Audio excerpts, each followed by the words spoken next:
Hello there, ladies and gentlemen, it's Dr. Phil here, and I'm going to talk to you about something rather interesting. It's squaring the circle. Now, am I a mathematician? Sort of. I'm a statistician. A lot of mathematicians say that doesn't count, but I'd say it does.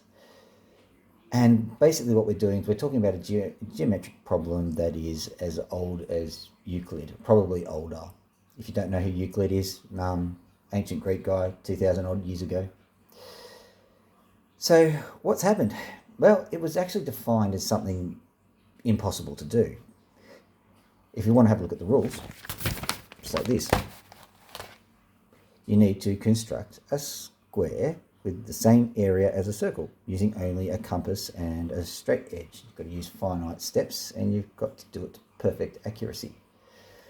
Now, I'm going to talk to you about perfect accuracy in a little while, but I don't think that people have actually thought the problem through.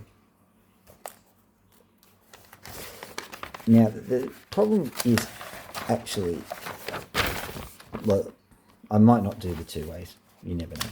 Let's talk about this. So there's a dude by the name of Lindemann, and he said pi is a transcendental number, right?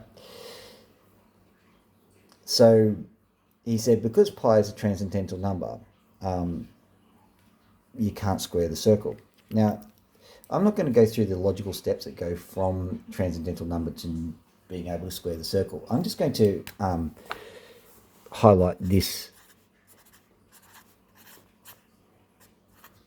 number. You see, there is a problem with calling pi a number. And if you have a problem calling pi a number, then you can't call it a transcendental number, can you? And it's very simple. In mathematics, we do not vote the infinite. And pi is an infinite series.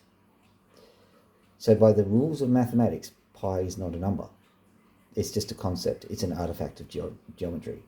And I'm sorry if you don't believe that, but I didn't make the rules. These are the rules. Do not use the infinite in your definitions. Pi is an infinite number, not a number. So where does that leave us?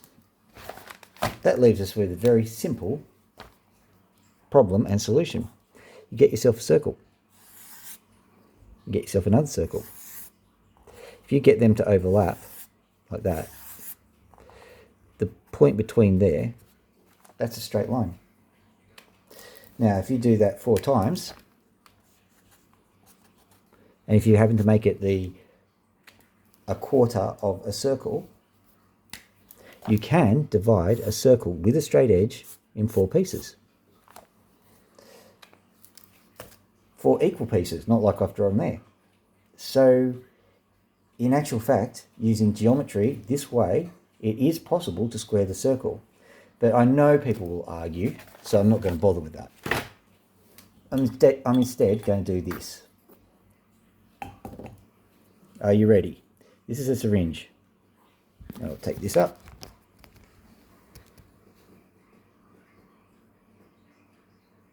There you go. It's a concept. It's easier to understand as a concept because this is measured in cc's. 2 cubic centimeters of air has just gone into this.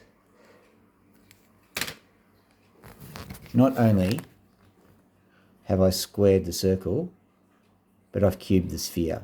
And if you don't believe me, all you need to do is not use this example, but go for a walk to the beach, take a deep breath, put your head underwater, blow a perfect sphere bubble, because air pressure or water pressure is perfect in those circumstances.